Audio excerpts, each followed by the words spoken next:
नमस्कार एवरीवन। जैसा कि हम सभी जानते हैं कि हमारा शरीर पंच तत्वों से बना है। ये पंच तत्व हैं अग्नि, वायु, आकाश, पृथ्वी और जल। इन 5 तत्वों में जब संतुलन होता है तो हमारा शरीर स्वस्थ रहता है। अगर इन 5 तत्वों में असंतुलन हुआ, मतलब किसी तत्व की अगर अधिकता हुई या कमी हुई, तो वहीं से रोगों की शुरुआत होती है। फॉर एग्जाम्पल, शरीर में जल तत्व की अधिकता से सूजन आ जाती है। अगर अग्नि तत्व की अधिकता हुई तो शरीर में दर्द हो सकता है, जलन हो सकती है। हस्त मुद्रा के विज्ञान के अनुसार इन तत्वों को हमारे हाथ और हाथों की उंगलियों से हम संतुलित कर सकते हैं। जैसा कि मैंने बताया कि हमारी जो 5 उंगलियां हैं वो अलग अलग तत्वों का प्रतिनिधित्व करती हैं, लेकिन इसके लिए हमें कुछ बातों का जान लेना बहुत ही आवश्यक है। अब जो भी मुद्रा करते हैं आपके शरीर के अनुसार कि आपके शरीर में किस तत्व की अधिकता या कमी है, तो कम से कम दिन में 45 मिनट उस मुद्रा का अभ्यास होना चाहिए। किसी भी मुद्रा को चलते फिरते या कहीं पे भी बैठकर नहीं करना चाहिए। हस्त मुद्रा का प्रभाव तुरंत ही होने लगता है। जब हम राइट हैंड से हस्त मुद्रा बनाते हैं तो उसका इफेक्ट हमारे शरीर के लेफ्ट पार्ट में होता है, और जब हम लेफ्ट हैंड का प्रयोग करते हैं तो उसका असर हमारे शरीर के राइट वाले पार्ट में होता है। किसी भी मुद्रा का अभ्यास वज्रासन या सुखासन या पद्मासन में ही बैठकर इसका अभ्यास करना चाहिए। अगर 45 मिनट आप लगातार नहीं कर सकते हैं तो दिन में 2 या 3 बार उस 45 मिनट को डिवाइड करके आप कर सकते हैं। हस्त मुद्रा के कुछ प्रिंसिपल हैं जिसको कि हम सिद्धांत करते हैं कि जैसे कि उंगली को अंगूठे के मूल भाग में रखने से तत्व की कमी होती है। जब दोनों छोर को, अंगूठे और उंगली के छोर को मिलाया जाता है तो तत्व संतुलित रहते हैं। अंगूठे को उंगली के मूल में रखने से तत्व बढ़ता है। किसी भी मुद्रा का असर तुरंत ही होने लगता है, इसलिए अगर आप जानकारी के अभाव में या आपके शरीर में किस तत्व की कमी उसके अभाव में अगर आप विपरीत मुद्रा का अभ्यास करते हैं तो आपको और ज़्यादा परेशानियों का सामना करना पड़ सकता है।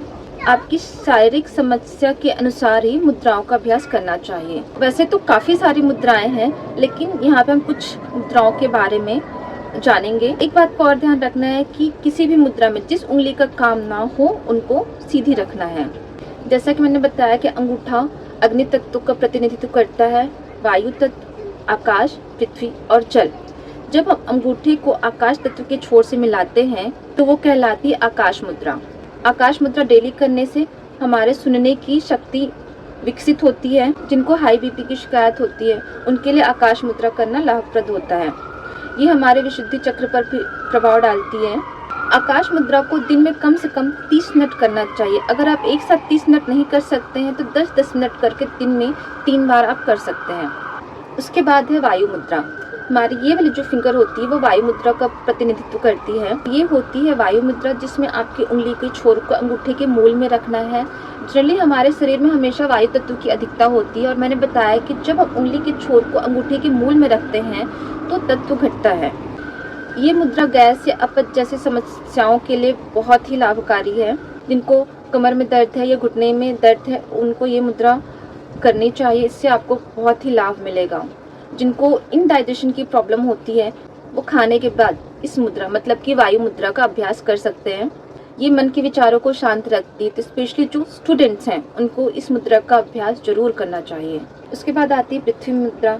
हमारी जो रिंग फिंगर है वो पृथ्वी तत्व का प्रतिनिधित्व करती है। हम अंगूठे को और इस उंगली के छोर को मिलाते हैं तो ये हमारी बन जाती है पृथ्वी मुद्रा। ये मुद्रा हमारे शरीर और मांसपेशियों की मजबूती बढ़ाती है। इस मुद्रा को करने से शरीर में वजन बढ़ता है, तो जिनको की वेट कम करना है उनको ये मुद्रा नहीं करनी चाहिए। तो जिनका वेट ज्यादा है या फिर जो वेट लॉस करना चाहते हैं उनको ये मुद्रा नहीं करना चाहिए। इस मुद्रा के करने से शरीर में आलस बढ़ता है। तो अगर किसी को वजन बढ़ाना है तो पृथ्वी मुद्रा को प्रतिदिन 30 से 45 मिनट करना चाहिए। उसके बाद आता है जल मुद्रा। जब हम जल तत्व को अग्नि तत्व से मिलाते हैं, उनके छोर को मिलाते हैं, तो ये हमारी होती है जल मुद्रा। ये हमारे शरीर में जल तत्व को संतुलित करता है। ये हाइड्रेशन में बहुत ही लाभकारी है। जिनको बार बार यूरिन जाने की समस्या होती है उनके लिए भी ये मुद्रा बहुत ही लाभकारी है। उसके बाद आता है सूर्य मुद्रा।